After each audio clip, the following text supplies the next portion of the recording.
Can I take this opportunity to express my opinion? Yes. Okay. First, we firmly oppose groundless calumny against China's religious policy. China is a multi-religious country. Protection of religious freedom is the basic national policy of China.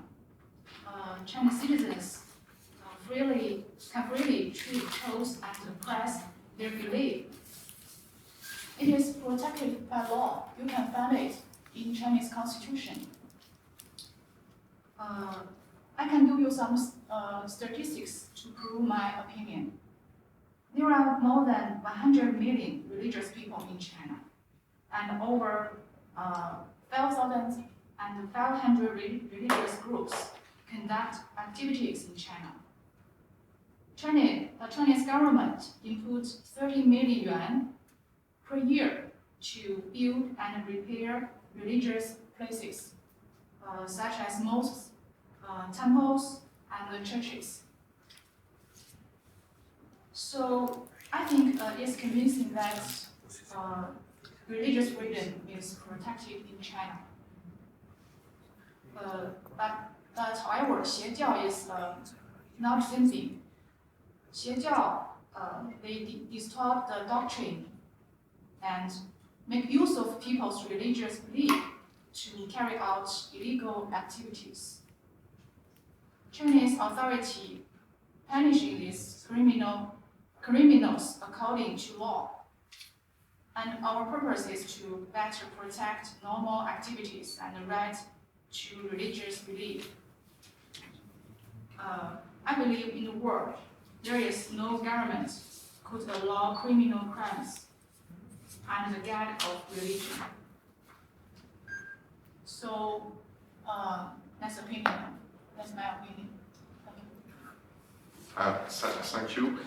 Maybe I missed it. Did you present yourself before? What? Who are you, please? I'm with Chinese government. Okay. I'm from Beijing. Yes, thank you. So I will give the floor to Mr. Intervene to answer you. Thank you. I believe it's an important contribution as it was clarified by one of the speakers, but I want to clarify it myself. We do not pretend to give lessons to China.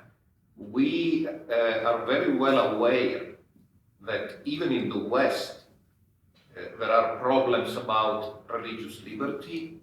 Our institutions are not perfect, and particularly groups labeled as cults have been discriminated and persecuted for many years in European countries.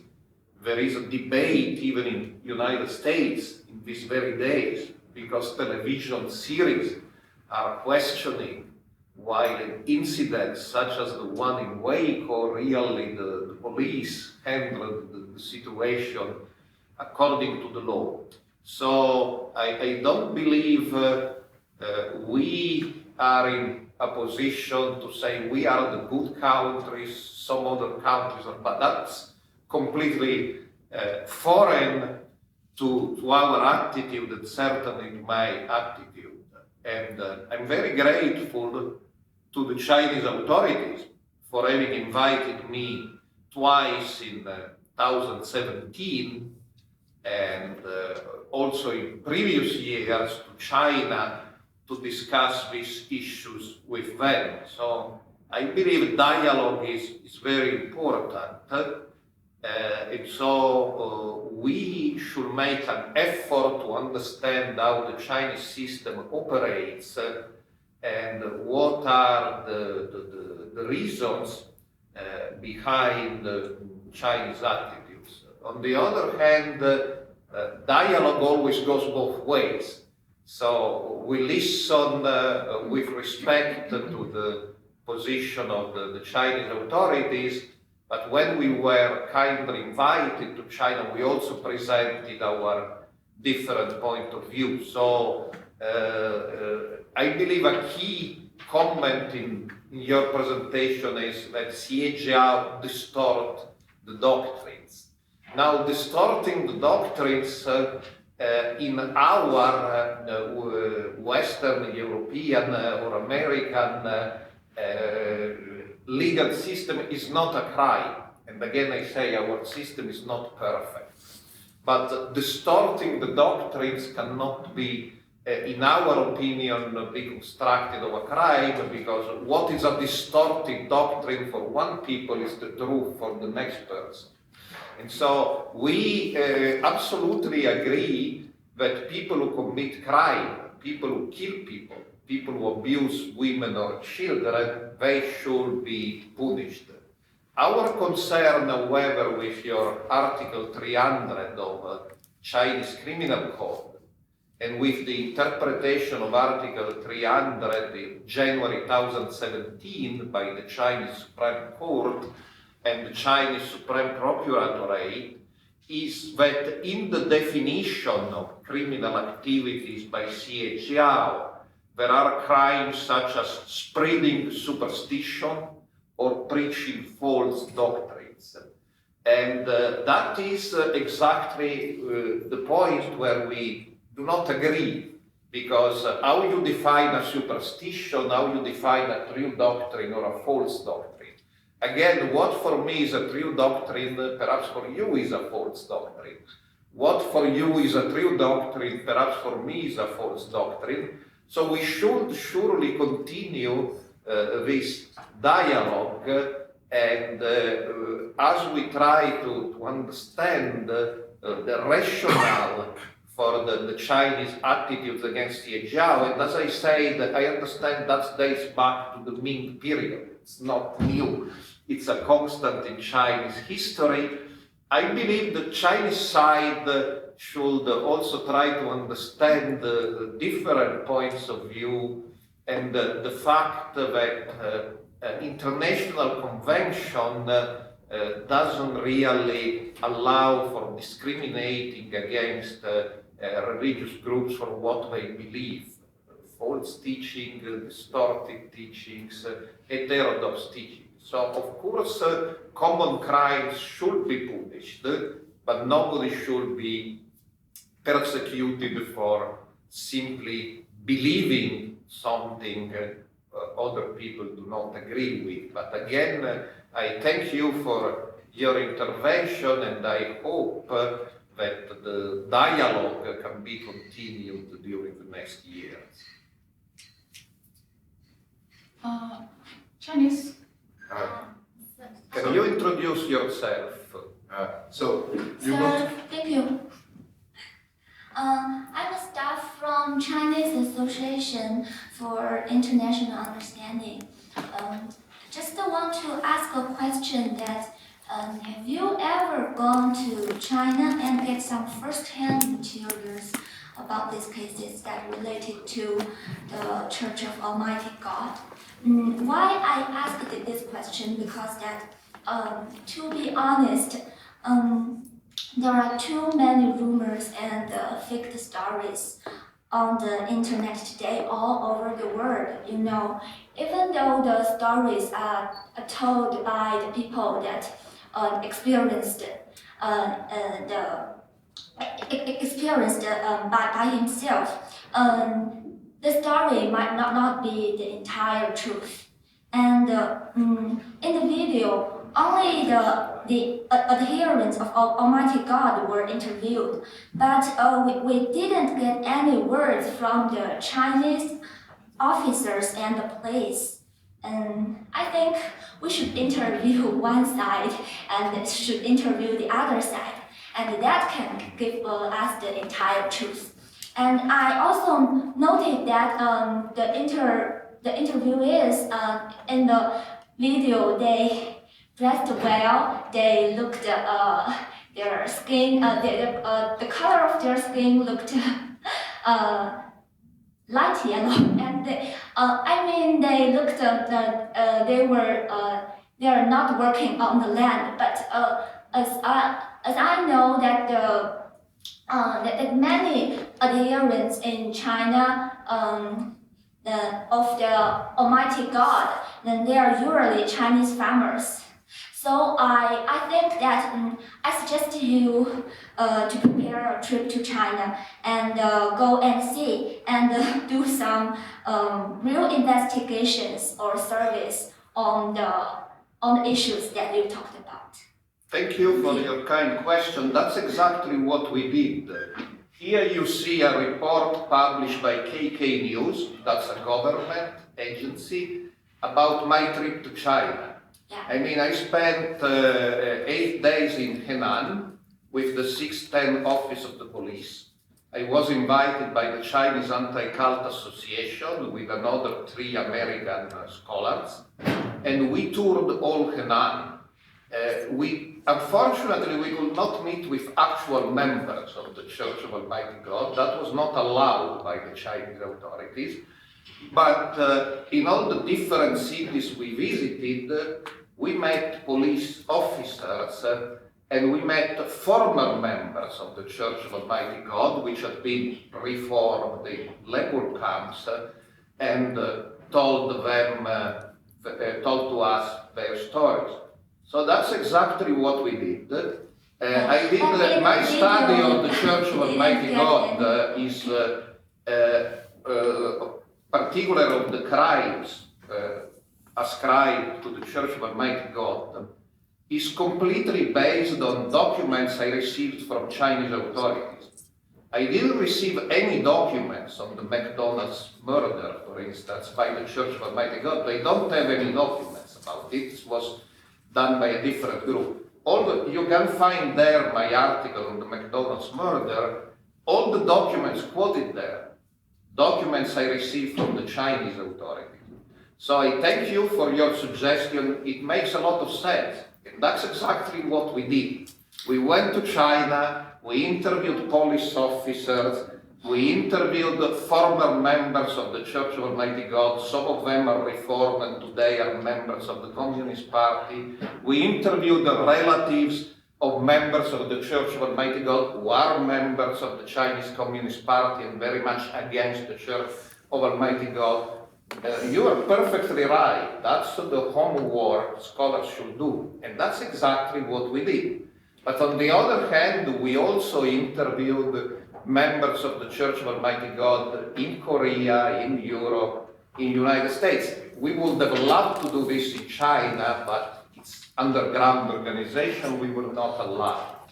So I believe we did our homework. One of the results of our homework, and your last observation is very interesting, it's that the reports in some early Chinese studies that the average member of the Church of Almighty God is a peasant, these reports are inaccurate.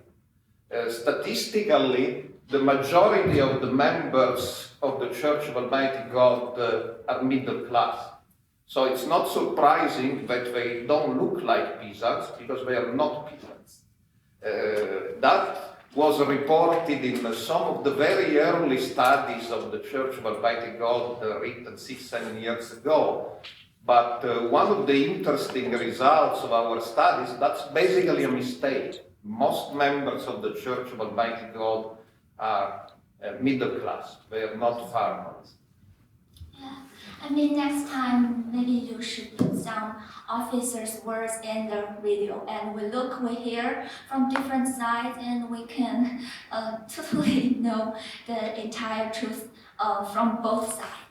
That's very good, but of course, this is an event presenting our point of view. When I went to an event in China, You see the picture, that was an event in Zhengzhou about the Church of Almighty God. I saw videos by the government against the Church of Almighty God. I didn't see any video in favor of the Church of Almighty God. I was not scandalized, that's normal. I go to an event organized by the government in China for criticizing the Church of Almighty God. I don't expect that they offer me a point of view criticizing the government. So that's more or less normal. If we proceed, I wanted to say something. No, it just that is the paradox. Then you are invited in the Chinese government is inviting you. They give only their version. So it's strange that you are now surprised that it's like another version. But the normal dealing is that everybody sits together and talks. But we cannot only expect that our truth is right. The dialogue usually exposes perhaps both sides in some ways. That there are some things, but the dialogue is the essential. And as the scholars, because Massimo talks not only about himself, but in the photo, for instance, you see Gordon Norton, very known American scholar, who went to China, we don't know how many times. He spent years. And now he has different opinions, and he is more on our side. So it's clearly, there are things that is to be discovered. Just saying that everything is fine is not enough, because the facts, because when there is some accusation, it should be facts, but on the both sides, it's not only on one side. We cannot expect only the members of Almighty God to provide some proofs. I saw the people who are suffering from the traumas of the torture. I saw myself. And they're seeking healing because people, they're damaged. And it's not coming just like this because they just decided to be bad people. So it's very complicated. It's on the both sides is complicated. And it's dialogue, as you say, is the best thing to do. After I give you the floor, just to be very understand that this side event is not to criticize, it's not an attack, it's the way to open the dialogues, and we are here to open the dialogue and to find solution. So now I give you the floor. Okay. Sir, as I know, the Chinese judicial officers, including policemen, prosecutor, and judges, they will be responsible for their duty behaviors for life according to the law.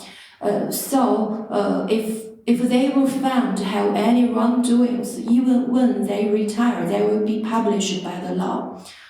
So it obvious that they will not do illegal things such as torture their criminal suspect, beat them, or be rude to their suspect relatives. So I don't know the source of their video, but for me, I think it's hard to believe. Yes, this is my opinion. Thank you. Thank you. That gives me the opportunity to insist on the dialogue. Here you see this man is Professor Gordon Melton, a very well-known scholar from Baylor University in Texas. And he, as lecturer at Security University, the University of the Police in Beijing, discussing the Church of Almighty God. Now, of course, there are in China laws against torture. I'm an Italian. There are these laws also in Italy, but recently 6 policemen were sentenced to heavy jail penalties in Italy for torturing suspects. So it happens all over the world. Of course, there are laws against torture and abuse, but torture and abuse may happen. It happens in the United States, it happens in Europe. I will not exclude that it may happen also in China. Again, it's important that you understand we are not here to distinguish between good countries and bad countries. These abuses also exist in the United States and in Europe, but we listen to evidence to people who claim to have been tortured in China, and we believe their voices deserve to be heard. As for the laws, that's exactly the problem, and that's what makes this dialogue fruitful and interesting. Of course, the members of the Church of Almighty God are prosecuted according to the law, but most of them are sentenced, and there are documents about it. They are sentenced under Article 300 of the Chinese Criminal Code, and we believe that Article 300 is wrong. It's a law incriminating activities on behalf of certain religions labeled as Xiejiao. And it's interesting, if you study Article 300, for instance, there is a study by Professor James Richardson.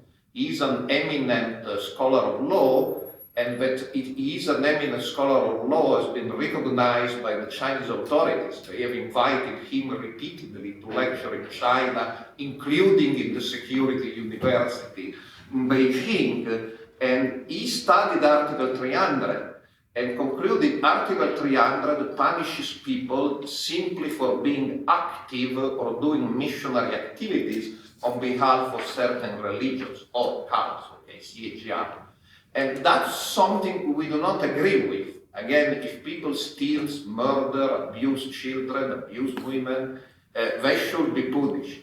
But if people simply say, we believe that a certain woman is a mighty God, or we believe in UFOs, that should be free. Nobody should be punished because of his or her belief.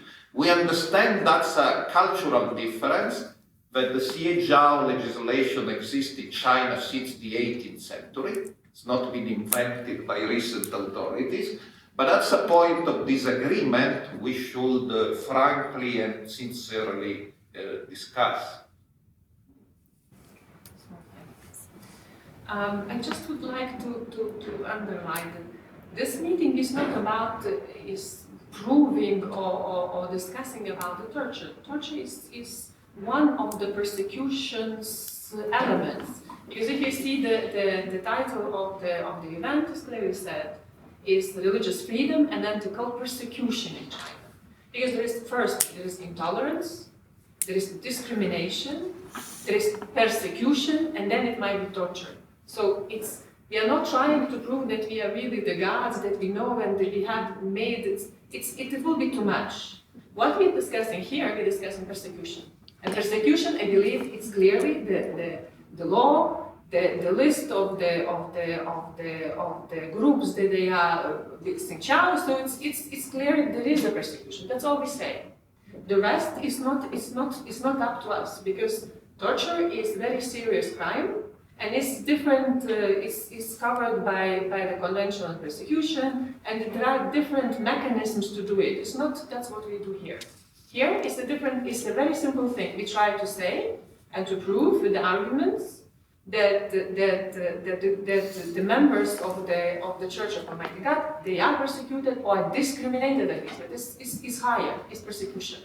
So they cannot freely express their beliefs in China, that's it. So that's a very simple conclusion. They cannot, and you have to agree that they cannot, because the Chinese government is perceiving them as something bad. That's, I believe, mainly the meeting is about it, and we should stay in the frame of this without going really very far and have a very, very difficult discussion that we are not entitled to have. Thank you. Thank you. Opinion. Do you know what the adherents of Almighty God do to the public, to the Chinese public on earth? Because I know they are involved in many issues of crime like fraud and suicide. I think there are a few words about this crime. I think I want you to tell me more about this. Yes, as I said, we were invited to China for a week-long tour of Henan, talking with police officers, some of them quite high-placed police officers. And after we went to Henan, we digested the material we collected in Henan in June 2017. We were invited for a second seminar in September in Hong Kong, again with high-placed Chinese police officers in charge of dealing with Xie Zhao, the so-called Office 610, came to his conference. So, crimes, it's very interesting. I mean, I have studied violence connected to religion for 30 years.